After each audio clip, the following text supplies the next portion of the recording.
cumprimentar inicialmente a mesa e dar um puxavão de orelha do Lucilo, que o Lucilo disse: Valdir, pelo amor de Deus, qual é o tamanho do seu discurso? Aí eu disse: 30 segundos.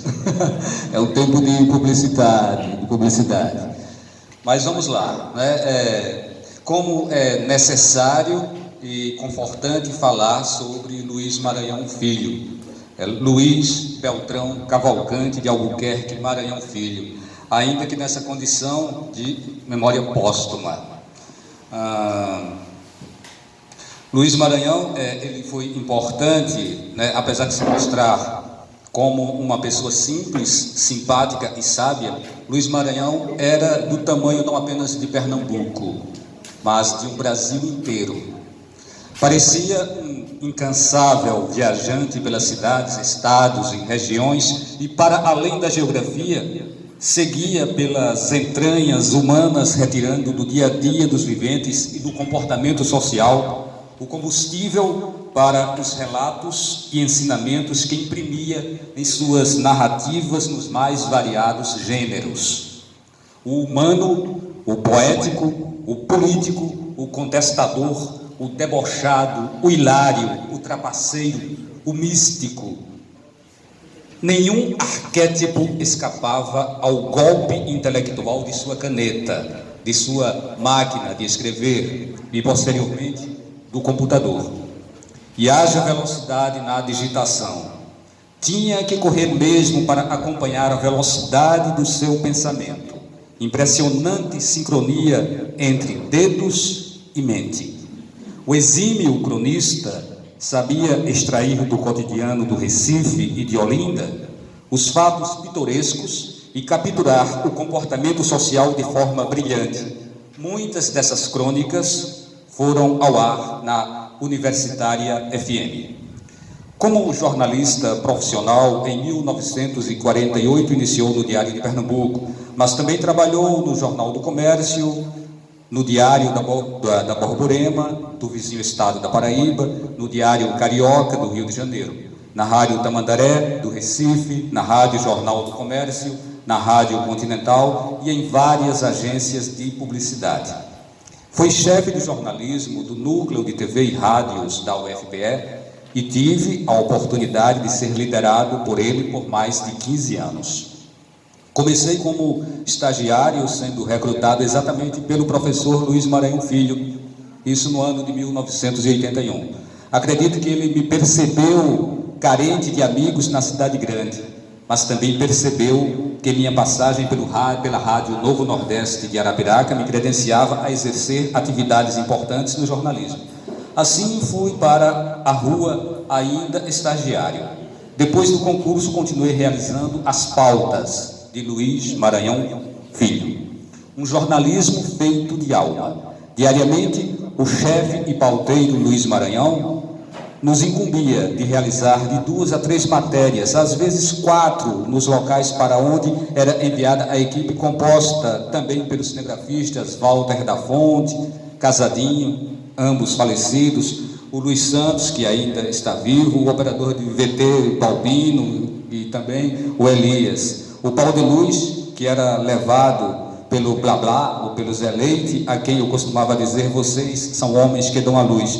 Eles não ficavam com raiva, apenas passavam a mão na barriga, desconfiados, quando eu dizia que eles eram os homens que davam a luz.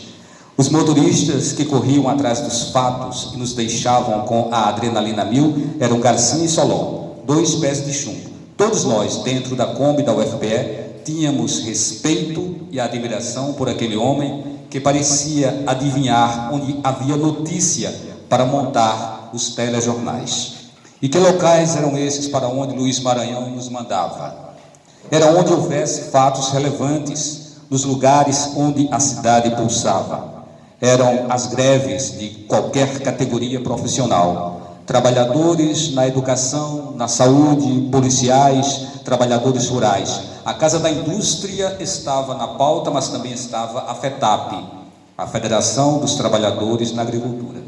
Estava na pauta o Marco Maciel, mas também estava o Jarbas Vasconcelos, o Miguel Arraes ou o Francisco Julião das Ligas Camponesas.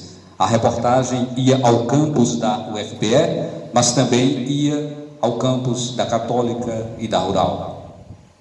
Maranhão sabia que no jornalismo não pode haver partidarismo e tentava, ao máximo, neutralizar privilégios editoriais. Contudo, movimentos como as Diretas Já e a Assembleia Constituinte, que nos daria a Carta de 1988, estavam no radar dele.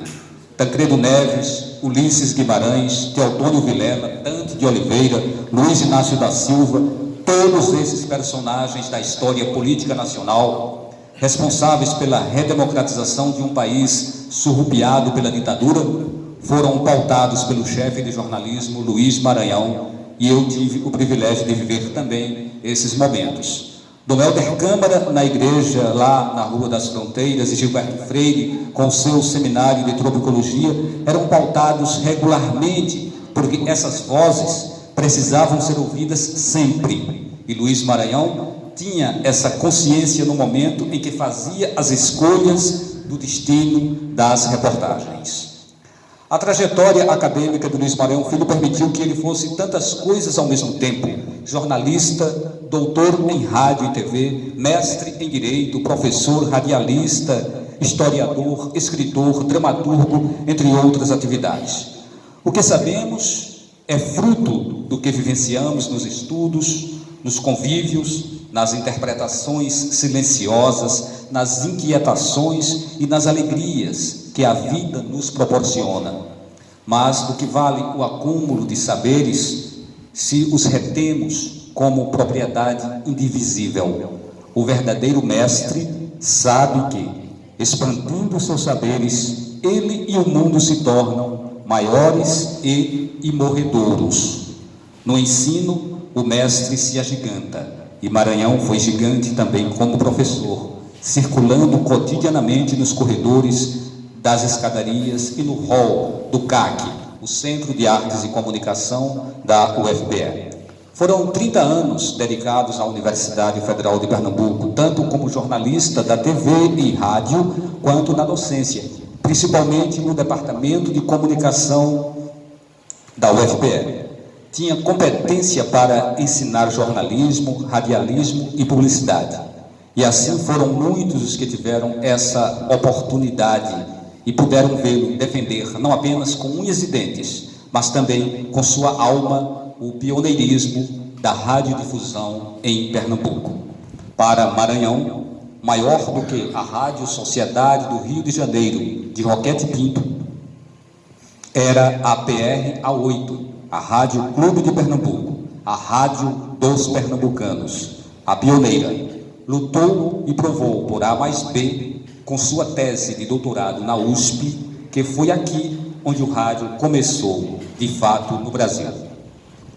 E vejam que não é brinquedo não um camarada sair daqui, né, de Pernambuco, e levantar uma bandeira como essa, numa universidade como a USP, numa região que pensa, muitas vezes, que é a dona do Brasil, né?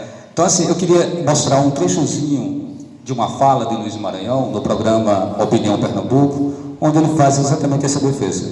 É curto, viu, Lucilo? 1 minuto e 45 segundos.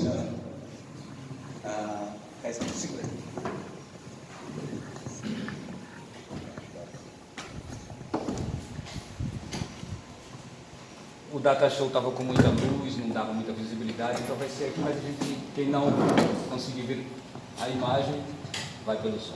É professor Luiz Maranhão.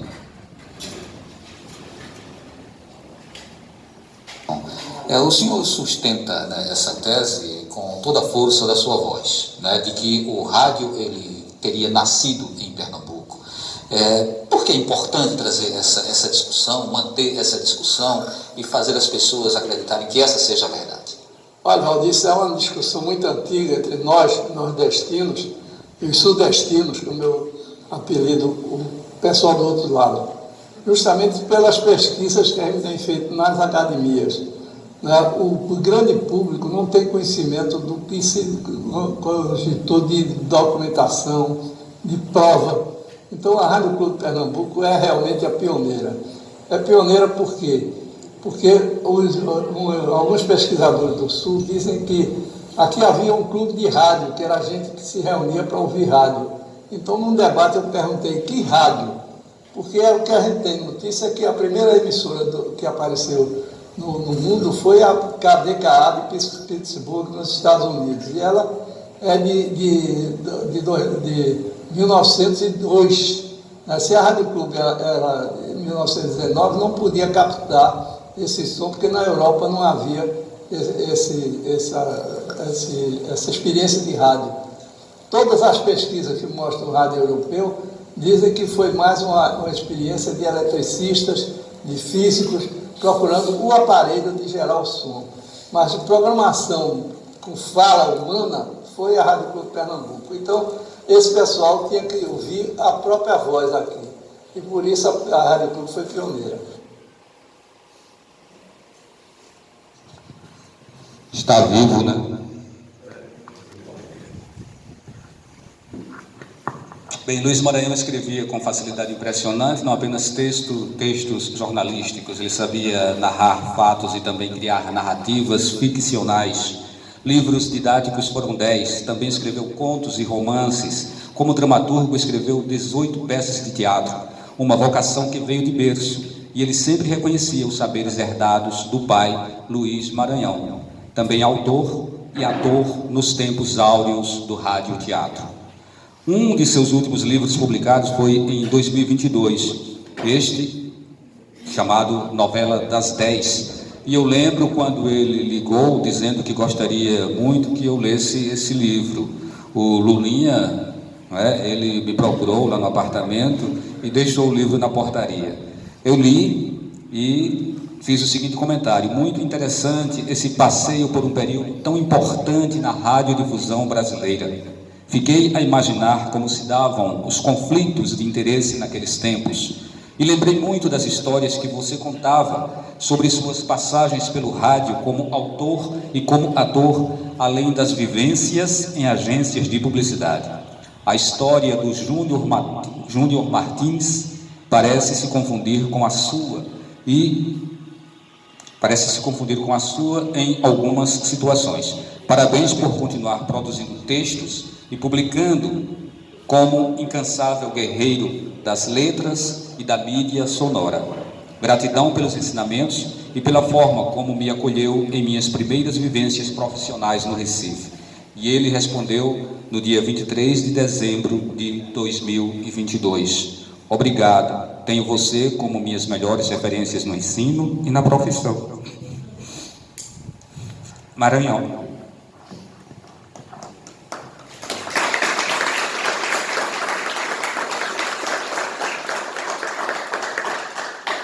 O reconhecimento pela contribuição do Luiz Maranhão às artes e ao jornalismo vieram em vida, o que é o maior de todos os prêmios.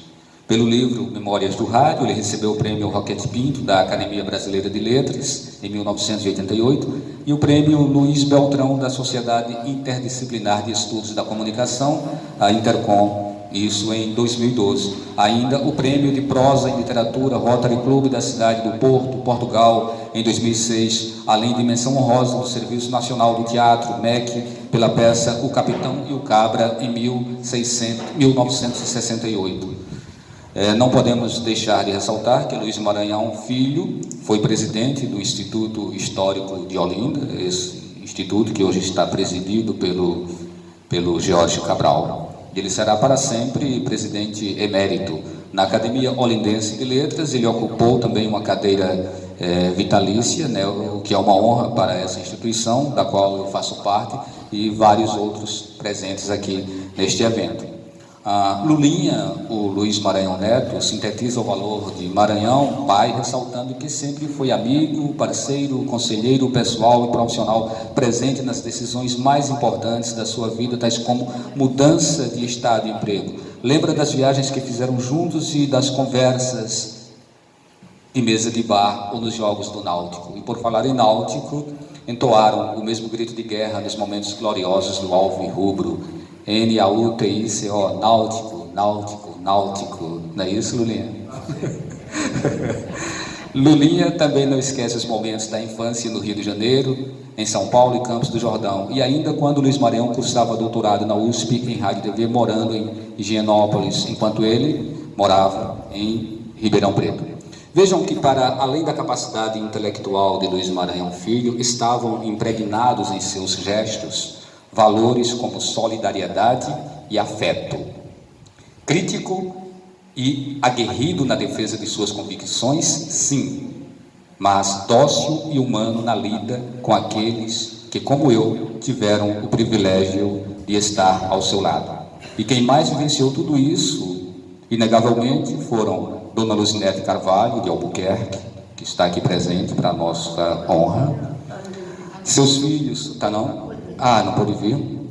Então, fica aí nossa homenagem à Dona Luzinete. Os filhos, Luiz Beltrão Cavalcante, de Albuquerque Maranhão Neto, Lulinha, Leila Carvalho, de Albuquerque Maranhão, Luziana Carvalho, de Albuquerque Maranhão, Laísa Carvalho, de Albuquerque Maranhão, os netos, irmãs e demais entes familiares a quem prestamos a nossa homenagem. Para eles, para elas, e vale também para todos nós, George, que estamos aqui, Luiz Maranhão disse repetidas vezes, quase como um mantra: o que a gente leva dessa vida é a vida que a gente leva.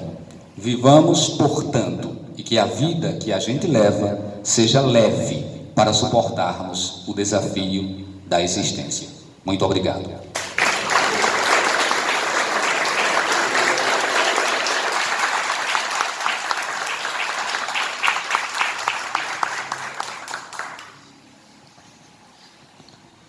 Agradeço a excelente oração do nosso Valdir, nosso confrade e amigo, dileto discípulo, professor Luiz Maranhão.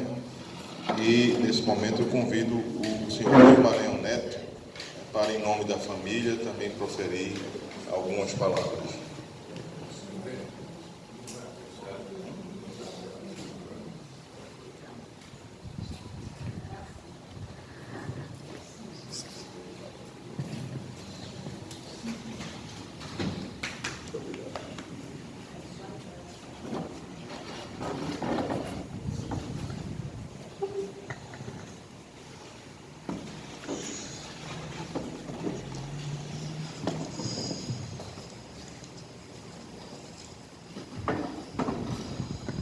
Primeiramente, eu quero registrar bom dia a todos, Grato pela presença de todos aqui. Uma demonstração, mais uma vez, do carinho, da admiração das pessoas pelo meu pai. Eu quero registrar a presença das irmãs dele também, que foram companheiras e parceiras maravilhosas. Que minha tia Maretinha, doutora Ana Zobel, médica e uma grande pedagoga, minha tia Maria Luísa também. Certo? Meus primos que estão presentes aqui, meus sobrinhos, e a todos que fazem parte dessas brilhantes instituições, que, para destacar, tanto o Instituto Histórico de Olinda, como a Academia Brasileira de Letras, era uma paixão do meu pai. Aqui eu passei alguns momentos com ele, como Jorge frisou aí, as dificuldades, de manter uma instituição dessa, era o telhado caído, aí corria para os amigos que tinham empresa de engenharia, com o Mirinda, pelo Lacerda, para ajudar na recuperação do Instituto. Tudo isso ele se baseou em quê? Num sonho.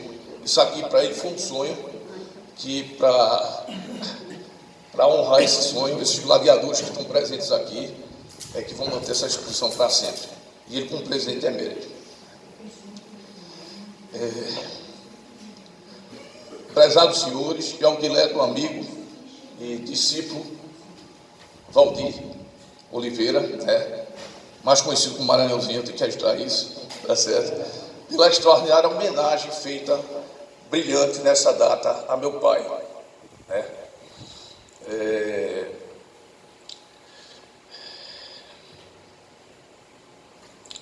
Então, a vida do meu pai é o seguinte: ele começou muito cedo, através do meu avô, Luiz Maranhão, e rodou muito por esse país. Meu pai trabalhou no Rádio Clube, trabalhou também com a Jornal do Comércio, Tamandaré, se não me engano, também teve uma passagem.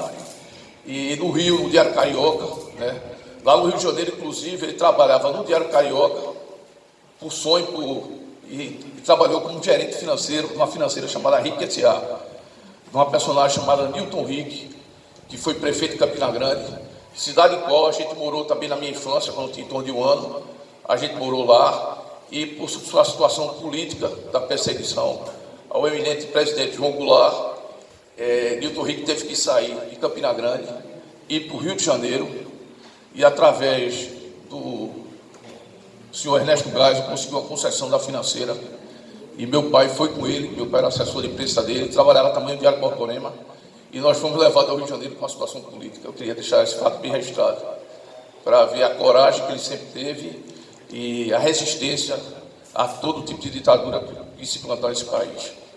Tá certo. Do Rio de Janeiro ficamos até o final da década de 60, né, até 1970, quando voltamos aqui para Recife. Aqui meu pai cursou Direito na Faculdade de Direito de Olinda, tá?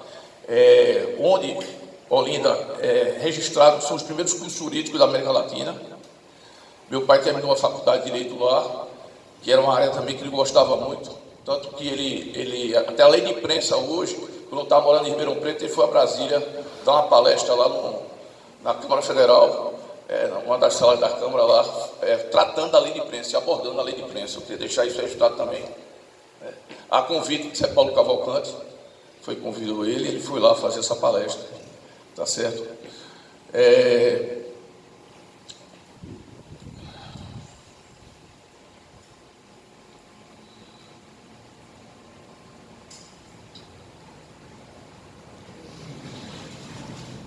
Então, ele depois foi fazer o doutorado na USP, na Escola de Comunicação e Arte da USP, fez 4 anos de doutorado lá com Jean-Claude, na área de cinema, jornalismo e TV, e ficou esse período também, eu fui para Ribeirão Preto em 94, ele ficou nessa década de 90, 4 anos lá, até defender sua tese, depois retornar a Olinda, né?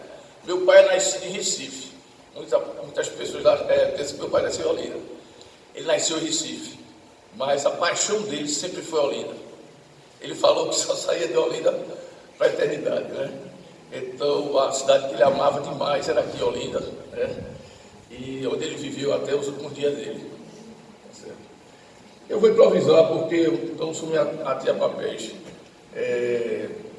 Quero registrar também que atrás de um grande homem tem uma grande mulher. Meu pai foi esse grande homem para nós, filhos, os parentes, os amigos, os intelectuais, mas toda essa obra que ele construiu, teve uma pessoa sempre ao lado dele para lhe apoiar, que foi minha mãe. É minha mãe, que inclusive até hoje continua conosco aqui, o Zé Maranhão. Tá? Então, sempre atrás de um grande homem, de uma grande mulher, eu queria fazer esse registro também. Tá? E finalizando, agradecendo a presença de todos, a todos os companheiros. Eu sou químico industrial, sou corretor de imóveis, tenho MBA em marketing, eu não parti para o talento e para o segmento profissional do meu pai, mas que esta instituição aqui, do Instituto Histórico, uma academia de letras, contem sempre com o apoio da nossa família. Queremos estar informados de todas as atividades, né? E que o que precisar da nossa ajuda, a gente vai estar sempre disponível.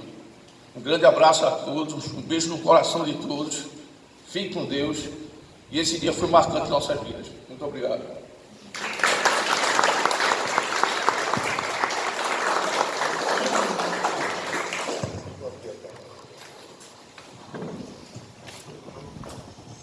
Bom, agradecemos o depoimento emocionado, traduz toda a emoção do momento, da saudade que temos do nosso saudoso Luiz Maranhão.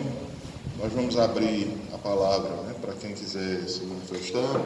Geraldo se inscreveu, Miguel. Mas antes eu queria só deixar um aviso aqui. Há um carro, um Nissan azul, o final da placa D68, que está estacionado em cima da faixa de pedestres. Então, só para avisar que se ficar, corre o risco de levar multa, tá?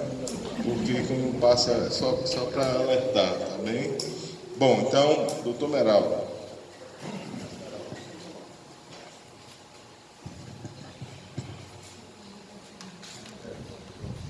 Parei aqui, ó, minha colega, meus vizinhos da Rua da Alegria, Lula Maranhão.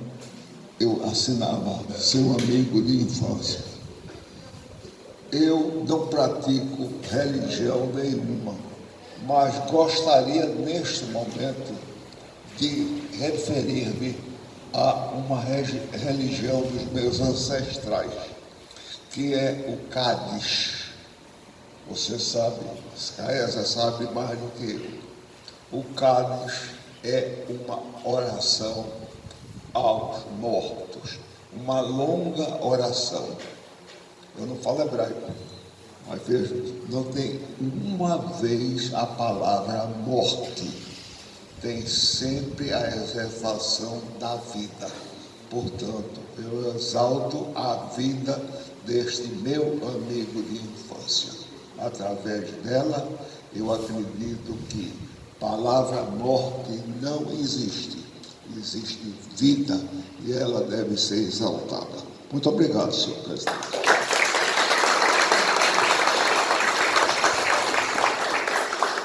Obrigado, Meraldo. Com a palavra, Miguel Meira.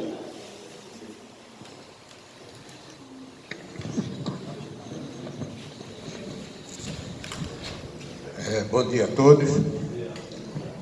Eu estou aqui como membro do Instituto e também representando o Centro de Estudo de História Municipal, do qual eu trago um abraço à família de todos os membros do centro.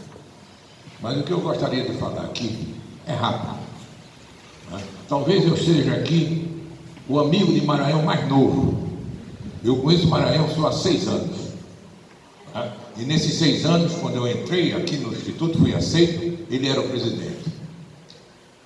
E tive uma convivência com ele de 3 anos, porque nos últimos 3 anos, infelizmente, ele isolou-se, todos nós, por causa da pandemia. E quero dizer aos senhores, e à família principalmente, que muito aprendi com Luiz Maranhão. Eu, como sou ligado a um instituto, a um centro de história, eu gosto muito da história pernambucana. E com ele aprendi muito sobre o rádio. Eu fazia muitas perguntas a ele sobre o rádio, porque o rádio não é do meu tempo, é do tempo anterior ao meu nascimento. Tanto que a Rádio Jornal e eu nascemos no mesmo ano. A televisão não, a televisão eu já peguei, eu já era rapazinho da televisão e aprendi muito com o Luiz Maranhão, não só com as histórias dele, como a vivência dele do mundo. Não era só de Pernambuco. Maranhão entendia do mundo. Você fazia qualquer pergunta a Maranhão, ele parava, dava um sorriso, aquele sorriso leve, e lhe respondia. Pelo menos a mim nunca me deixou sem uma resposta. E eu brincava muito com ele: professor, para lá, professor, para cá. Não, não sou professor. Não, é próprio o senhor é professor. Então, me senti muito quando recebi a notícia que Maranhão tinha partido desta vida, para não dizer a palavra que o senhor não gosta.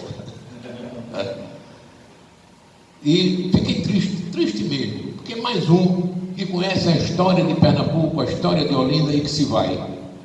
E que nós temos que duplicar o número de livros, o número de palestras e tudo sobre a história pernambucana. Então tivemos a sorte de o Maranhão deixar a presidência, assumir meu amigo George, que muito tem feito pelo Instituto. Eu acho que desses anos, principalmente o final de Maranhão e o início agora, o Instituto tem crescido. E eu me fico muito satisfeito de ver tanta gente hoje, num dia de chuva pesada como essa, reverenciar um nome pernambucano, Luiz Maranhão Filho. Muito obrigado.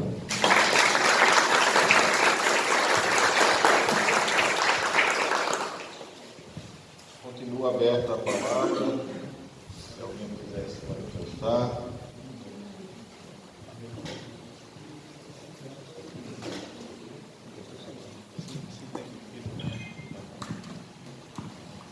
Bom dia, eu sou Luciano, filha de Luiz Maranhão, muito orgulho. Eu queria falar um pouco, acho que não adianta a gente falar muito sobre a vida dele, todas as conquistas profissionais, porque vocês já falaram, o nosso discípulo, acho que era quase um filho postiço de Pai, sabe? Acho que não ia até ter ciúme, às vezes. Tanto que Pai falava de Valdir, tudo era para falar com Valdir, chama Valdir. Então a gente tem um carinho muito grande com você, Valdir, a família toda, porque a gente sabe o quanto o Pai teve amor por você, muito mais do que o professor. Fique certo disso, né? Mas eu não consegui falar no enterro dele, eu não consegui falar na missa de 7º dia, na missa 30º dia, porque a dor era muito grande. Mas desde que entrei aqui no Instituto, alguma coisa diferente aconteceu, porque ele está aqui, sabe? No movimento político, eu sou muito política, eu puxei muito barriga junto, né? E eu vivi, era a única coisa que a gente tinha de conflito, eu e ele somos muito parecidos, a ideologia, essa coisa de tirar dinheiro do bolso para pagar o Instituto Histórico, eu faço isso nas minhas entidades de classe também, eu me vejo muito igual a ele.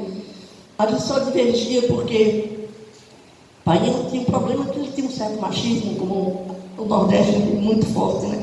E aí ele, quando ele ia chegar das passeatas, eu ia para as passeatas, ele dizia, se você for presa, eu não vou lhe tirar da cadeira. Porque ele também era advogado.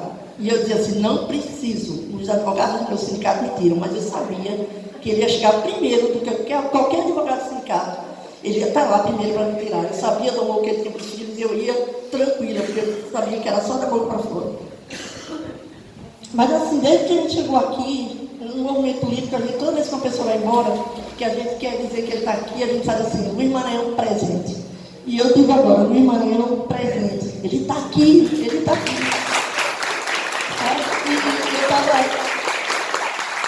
Eu estava tratando com meus irmãos, né, porque assim, tudo que minha mãe não queria mais, eu pensava em não querer, ele dizia assim, vou levar para o Instituto Histórico. E aí a gente se mudou para casa, para o apartamento, né? E aí veio uma arquiteta para dizer que tinha que mudar os móveis, que isso aqui não está mais condizente. E aí ele olhou para a mesa e disse, vou levar para o Instituto Histórico. E está aqui, a mesa das cadeiras que ele trouxe. Era a segunda casa dele. Né? Tudo que ele precisava, ele dizia, eu vou para o Instituto Histórico. Vou me buscar no Instituto Histórico. Quando eu entrei, eu vi logo o balcão, que ele trouxe também, né? Não precisou nem pensar duas vezes, ele já ia trazendo para cá. Então, esse era o Luiz Maranhão, né, que onde ele passava, ele deixava a sua marca, a sua dedicação, a sua ideologia. Ele tinha uma crônica chamada Café da Manhã, onde ele fazia críticas imensas aos militares, e minha mãe ficava em pânico, você vai ser preso, você vai ser preso. E eu me criei assim, minhas irmãs se criaram assim, né, ouvindo o discurso esquerdista de Luiz Maranhão, apesar de que, como disse Aldir, na hora de fazer matéria, ele sabia diferenciar, mas ele era um da esquerda, ele falava dos princípios da democracia, da liberdade, né? E eu tenho certeza que nesse momento, né, de democracia que a gente está resgatando, meu pai lá de cima está torcendo para que esse país vá em frente, que a querida Olinda vá em frente. E aí era isso que eu queria dizer, né? Que a gente não vai falar de morte, né? A gente tem que falar da vida dele, para que todo esse legado dele continue, que esse amor que ele tinha pela família continue. Ele era nem todos os passeios de final de semana, né? Ele que chamava tios, primos, e a gente saía sempre em comboio. A única briga minha era no dia 1º de maio, que eu dizia, eu vou para a minha passeata, e ele ficava muito revoltado. Você vai deixar de ir para o passeio que eu organizei para ir para a passeata? E eu saía com minhas faixas debaixo do braço. Mas assim, ele sempre foi esse homem da família, ele sempre foi essa pessoa, né, que construiu um legado da ideologia, do amor à profissão, né, de tantos outros ensinamentos que a gente vai ficar aqui para o resto da vida, né? E ele era muito fiel aos amigos também, né? Ele tinha uma fidelidade muito grande aos amigos, né? Maria do Céu, né, que ele falava tanto delas quanto os outros que estão aqui agora. Então, eu só queria agradecer e falar dessa presença dele aqui no Instituto. Cada vez que eu passar aqui na frente, eu sei que ele está aqui dentro. Cada vez que vocês estiverem numa reunião, não se assombram, mas ele vai estar aqui. Numa cadeira dessa, ele vai estar aqui presente. Né? Como diz aquela música, está faltando ele não está faltando, ele está aqui, nessa cadeira, nessas paredes, amando a Olinda, amando o Instituto. E eu queria agradecer muito essa homenagem e dizer que, finalmente, pai, eu consigo falar. Porque a dor era tão grande que eu não conseguia. E hoje, aqui dentro, eu sei que o senhor está aqui. Um beijo no coração. Obrigada.